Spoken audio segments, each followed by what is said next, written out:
Assalamualaikum warahmatullahi wabarakatuh. Perkenalkan, nama saya Devin Warafi dengan NPM 101211048. Saya dari kelas manajemen C4. Di sini saya akan menjelaskan tentang ma'rifatul insan, hakikatul insan, tokatul insan, nafsul insan, dan sifatul insan. Di sini saya akan menjelaskan tentang materi yang pertama. Materi yang pertama ini adalah ma'rifatul insan. Ma'rifatul insan ini artinya mengenali diri sendiri secara istilah. Ma'rifatul insan ini adalah suatu proses mengenali dan memahami penciptaan manusia oleh Allah Subhanahu wa taala, yang mana manusia adalah makhluk ciptaan yang paling sempurna. Definisi manusia itu dapat dipahami bahwa manusia berasal dari kata maknu yang berarti berpikir, berakal budi. Manusia juga dipandang sebagai makhluk yang paling tinggi derajatnya dibandingkan makhluk Allah yang lainnya. Sebagaimana dalam firman Allah Subhanahu wa taala dalam surat Al-Baqarah ayat 34, dan ingatlah ketika kami berfirman kepada para malaikat, sujudlah kamu kepada Adam, maka sujudlah mereka kecuali iblis. Ia enggan dan takabur, dan ia termasuk golongan orang yang kafir. Manusia tersusun dari unsur-unsur langit dan bumi. Manusia diciptakan dari tanah dan langit. Setelah proses fisiknya sempurna, Allah meniupkan ruh kepadanya. Dari definisi ini dibagi menjadi 4, yaitu asal manusia, unsur manusia, amanah manusia, dan balasan. Yang termasuk ke dalam asal manusia yaitu ada dari tanah, yang terdapat dalam firman Allah surat Al-Hujurat ayat 28, sesungguhnya aku akan menciptakan seorang manusia dari tanah liat kering, yang berasal dari lumpur hitam yang dari bentuk. Kemudian yang keduanya ada ruh, merupakan zat yang tidak terlihat, tetapi hakikat ruh itu terasa eksistensinya dalam jiwa manusia dan fungsi ruh untuk merasakan, meyakini, menghendaki, dan memutuskan. Kemudian ada unsur manusia, qalb atau hati. Qalb diartikan sebagai segumpal daging yang mana baik buruknya memberi dampak besar terhadap jasad seseorang. Kemudian yang keduanya ada bebas memilih. Allah memberikan kebebasan manusia untuk memilih jalan yang benar atau jalan yang ingkar. Kemudian yang ketiga ada akal. Akal adalah alat untuk berpikir dan memahami ayat-ayat Allah, baik yang kauniyah atau kauliyah. Yang keempatnya ada jasad. Jasad sangat mudah dikenali karena ia dapat kita lihat dan kita raba. Kemudian amanah manusia, al-ibadah. Manusia diberikan tugas untuk beribadah kepada Allah dan mengerjakan perintahnya, menjauhi larangannya. Kemudian manusia juga mempunyai balasan, diberikan balasan oleh Allah. Bagi manusia yang melakukan amal kebaikan, mereka akan mendapatkan balasan yang baik. Bagi yang kafir akan mendapatkan siksa yang teramat sakit.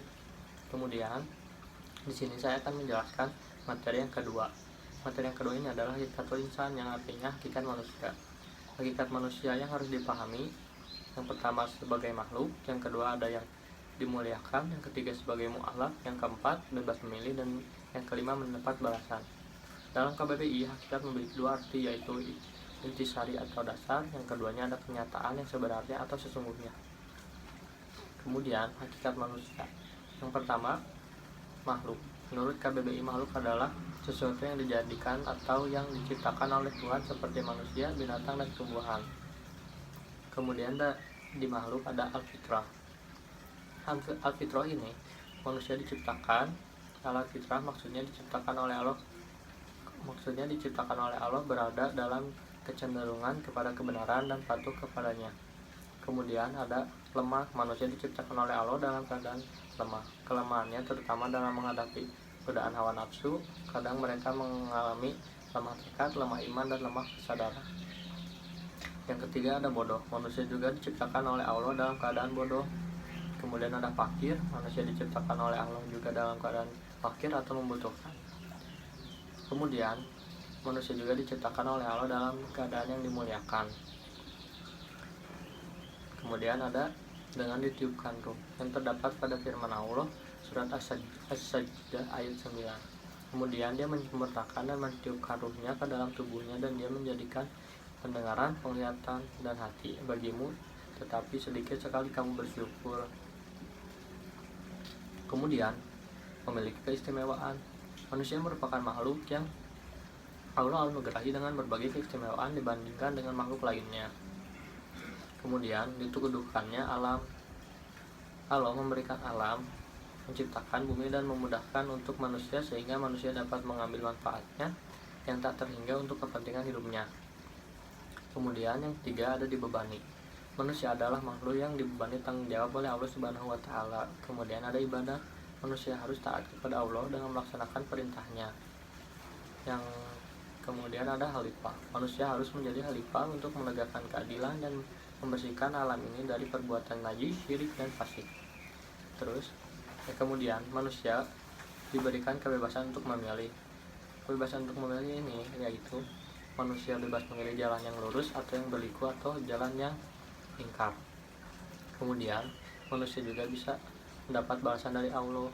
Manusia mendapat pertanggungjawaban semua perbuatan yang telah ia lakukan pada semasa hidupnya. Kemudian, materi yang ketiga adalah fatul insan atau potensi manusia. Menurut pandangan Islam, potensi adalah suatu anugerah yang Allah berikan karena Allah menciptakan manusia dalam bentuk yang sangat sempurna. Berikut penjelasan potensi. Yang pertama ada potensi pendengaran. Allah memberikan pendengaran kepada ciptaannya untuk mendengarkan ajaran-ajaran agama Allah yang disampaikan oleh Rasul-Rasul Allah. Kemudian ada penglihatan, kemampuan untuk mengenali cahaya dan menafsirkannya. Alat tubuh yang digunakan untuk melihat adalah mata. Kemudian ada hati, merupakan raja yang mengawal semua kegiatan yang berlaku kepada roh, nafsu, akal, dan yang juga mengarahkan kelima panca indera untuk melakukan kebaikan atau keburukan.